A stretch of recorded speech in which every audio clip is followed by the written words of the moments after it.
आज हम बहुत कुछ देखते हैं इस दुनिया में, चाहे वो आसमान हो, चाहे वो आकाश हो, चाहे पृथ्वी या पृथ्वी के नीचे, सब कुछ परमेश्वर ने अपने वचन के द्वारा बनाया। आकाश में देखते हैं हम पक्षियों को उड़ते हुए, और बहुत बहुत से चांद, तारे, सूरज और बहुत कुछ हम देखते हैं, वो सब परमेश्वर ने बनाया। परमेश्वर ने पृथ्वी बनाई, और पृथ्वी में बहुत सी ऐसी चीजें हैं और हमें चकित करती हैं बहुत सी बातें, और परमेश्वर ने उन सारी बातों को भी परमेश्वर ने बनाया। परमेश्वर ने समुद्र बनाया, समुद्र की सारी मछलियों को बनाया। परमेश्वर ने हर चीज अपने शब्द के द्वारा, अपने वचन के द्वारा बनाया। बाइबल में इस प्रकार से लिखा है, उत्पत्ति अध्याय 1 और पद 1, उसमें इस प्रकार से लिखा है, आदि में परमेश्वर ने आकाश और पृथ्वी की सृष्टि की। जब परमेश्वर आकाश और पृथ्वी की सृष्टि कर रहा था, तब भी परमेश्वर का वचन परमेश्वर के साथ था, और यही वचन परमेश्वर से होकर सारी बातों को बनाते जा रहा था।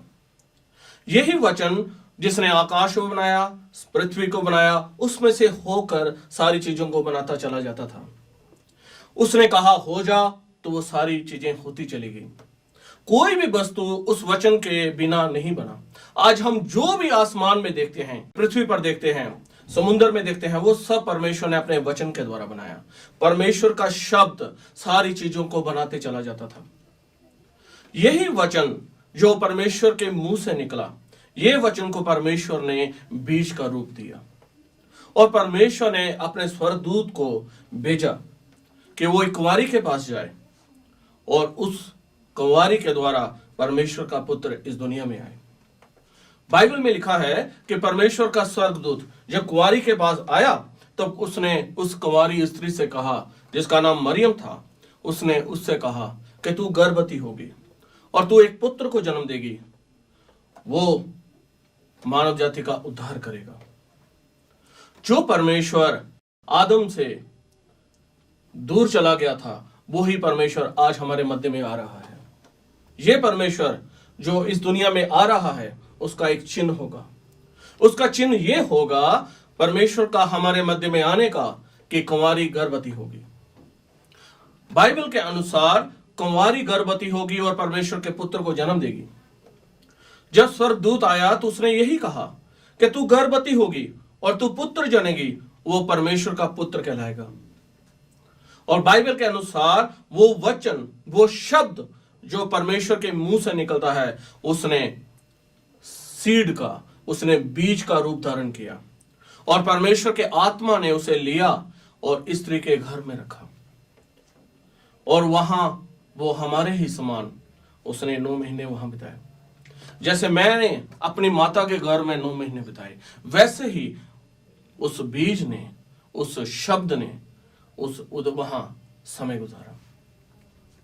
वो हमारे ही तरह इस दुनिया में आया। ये जो बालक उत्पन्न होगा, बाइबल में लिखा है, वो पवित्र होगा। वचन के अनुसार परमेश्वर जो शब्द है, वो परमेश्वर से होके निकलता है, और जब वो परमेश्वर से होके इस दुनिया में आया, तो परमेश्वर पवित्र है। और जो परमेश्वर पवित्र है, तो वो शब्द जो परमेश्वर से होके आता है, वो पवित्र है। क्योंकि हम आदम के पाप के कारण हम सब मनुष्य जाति अपवित्र हो चुके हैं। लेकिन ये शब्द जो है, वो आदम का नहीं, परमेश्वर का बेटा है। वो परमेश्वर का शब्द है, और जो परमेश्वर की ओर से आया है, इसलिए हम आदम के कारण पापी हैं, लेकिन वो परमेश्वर का बेटा होने के कारण पवित्र है। क्योंकि वो परमेश्वर से आया, वो पवित्र है। मैं अपने पाप के कारण अपवित्र हूं, लेकिन यीशु परमेश्वर के कारण पवित्र है। अब वो शब्द जो परमेश्वर से होके आता है इस पृथ्वी के ऊपर, तो वो परमेश्वर का क्या हुआ? मैं विश्वास करता हूं कि आप इस बात को समझ रहे हैं। मैं और मेरे शब्द एक हैं, वैसे ही यीशु और परमेश्वर एक हैं। वो शब्द जो परमेश्वर ने इस दुनिया में भेज रहा है, वो उसका अपना बेटा यीशु है। जिस आदम के कारण परमेश्वर दूर चला गया था, अब वो हमारे मध्य में आ रहा है। वो हमसे प्यार करता है। वो नहीं चाहता है कि हम अपना जीवन नरक में गुजारें। वो नहीं चाहता है कि हम अपना जीवन हम उस जगह में गुजारें जो बहुत ही दर्द से भरी हुई है। बाइबल के अनुसार प्रभु यीशु मसीह एक जगह जा रहे थे, तो जब वहां पहुंचे एक मनुष्य आया जो दुष्ट आत्मा ग्रस्त था। जब वो उसके पास आया तो उसके आगे घुटने टेक कर उसने कहा, प्रभु तू समय से पहले मुझे दुख देने क्यों आया है? तो प्रभु यीशु ने कहा, तू कौन है? तो उसने कहा, मैं सेना हूं। तो प्रभु यीशु ने कहा कि यहां से निकलकर तू नरक में जा। तो दुष्ट आत्माएं प्रभु यीशु से विनती करने लगी कि हमें समय से पहले नरक में ना भेजें। वहां पास में ही सूरों का एक झुंड चल रहा था। तो प्रभु यीशु से उन्होंने विनती की कि हमें नरक भेजने से अच्छा है कि हमें सूरों के अंदर भेज दें। आप सोच सकते हैं कि दुष्ट आत्माओं ने यीशु से विनती की कि वो नरक में ना जाएं, और प्रभु यीशु ने उस विनती को स्वीकार किया और उन्हें उन सूरों के अंदर भेज दिया। अगर दुष्ट आत्माएं नरक से डरती हैं तो मैं आपसे पूछता हूं, हम मनुष्य को कितना नरक से डरना चाहिए? एक परमेश्वर स्वर्ग छोड़कर पृथ्वी में आता है। वो स्वर्ग का सारा सुख छोड़ देता है, वो स्वर्ग का सारी महिमा छोड़ देता है। क्यों? क्योंकि वो मुझसे और आपसे प्रेम करता है। वो नहीं चाहता कि हम अपना सारा जीवन नरक में गुजारें। परमेश्वर हमारे लिए इस पृथ्वी में आए, और बाइबल में लिखा है, बिना लहू बहाए क्षमा नहीं है। वो सिर्फ आए नहीं, वो हमें उद्धार देना चाहते हैं, और उद्धार दाम मांगती है। वो दाम है लहू। बिना लहू बहाए क्षमा नहीं।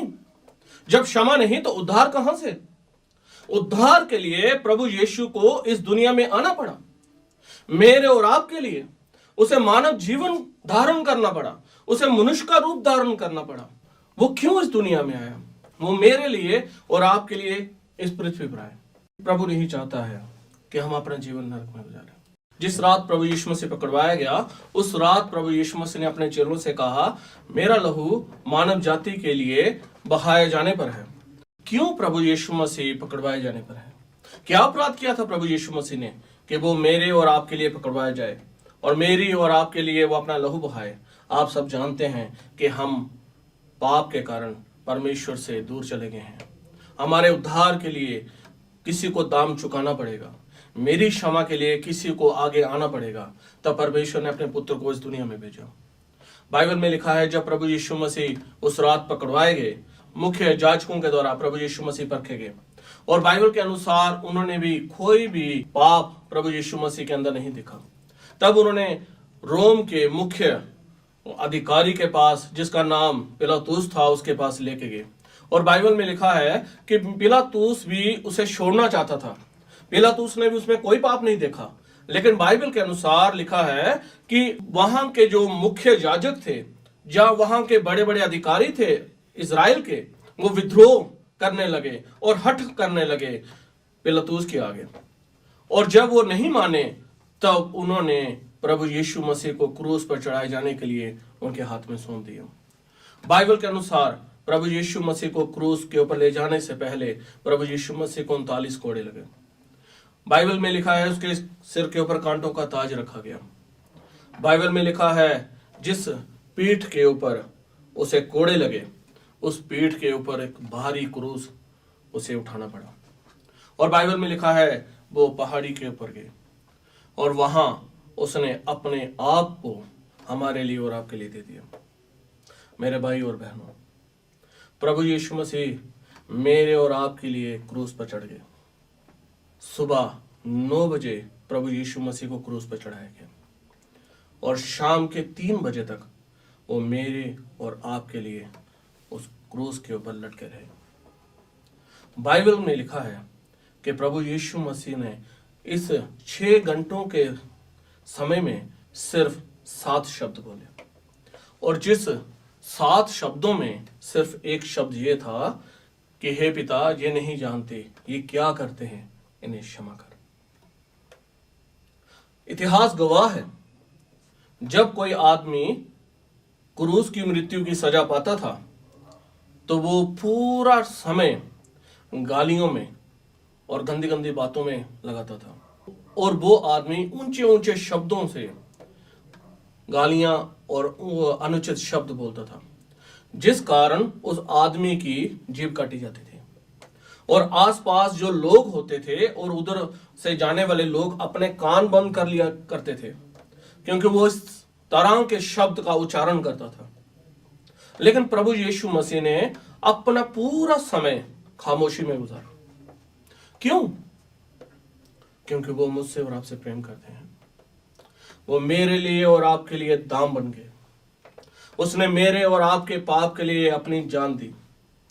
वो मेरे और आपके लिए इस दुनिया में आ गए। वो चाहते हैं कि मैं और आप प्रभु यीशु मसीह के द्वारा उद्धार पाएं। प्रभु यीशु मसीह मरे, उसे गाड़ा गया, और तीसरे दिन मुर्दों में से जी उठे। ये प्रभु यीशु मसीह आज वो आपके पास आते हैं। ये प्रभु यीशु मसीह आज आपके पास आके कहते हैं, मेरे बेटे, मेरी बेटी, मैंने तुमसे प्रेम किया और तेरे उद्धार के लिए मैंने अपनी जान दी। मैं नहीं चाहता कि तू सारा समय नरक में गुजारे और उस भयंकर आग में जीवन गुजारे। मेरी बेटी, मेरे बेटे, मैंने तुम्हारे लिए अपनी जान दी और मैं चाहता हूं कि तू मेरे साथ स्वर्ग में रहे। लेकिन तुम्हें करना क्या है? तुम्हें बस इतना ही करना है। तुम्हें अपने पापों को अंगीकार करना है, अपने पापों की माफी मांगनी है और स्वीकार करना है कि मैंने तेरे लिए कुछ किया है। मैंने तेरे लिए इस दुनिया में अपनी जान दी। बेटी, मैं तुमसे प्रेम करता हूं और मैं नहीं चाहता कि मेरा कोई भी बेटा, मेरी कोई भी बेटी मुझसे अलग हो जाए। मैं स्वर्ग छोड़कर तेरे पास आया और तू मेरे लिए कुछ भी छोड़ने के लिए तैयार नहीं। मैंने अपना सारा आराम छोड़ दिया, लेकिन क्या तू थोड़ा सा समय मेरे लिए नहीं निकाल सकती? अब आपका निर्णय है। उस परमेश्वर ने आपके लिए कुछ किया है, उस परमेश्वर ने आपके लिए अपनी जान दी है।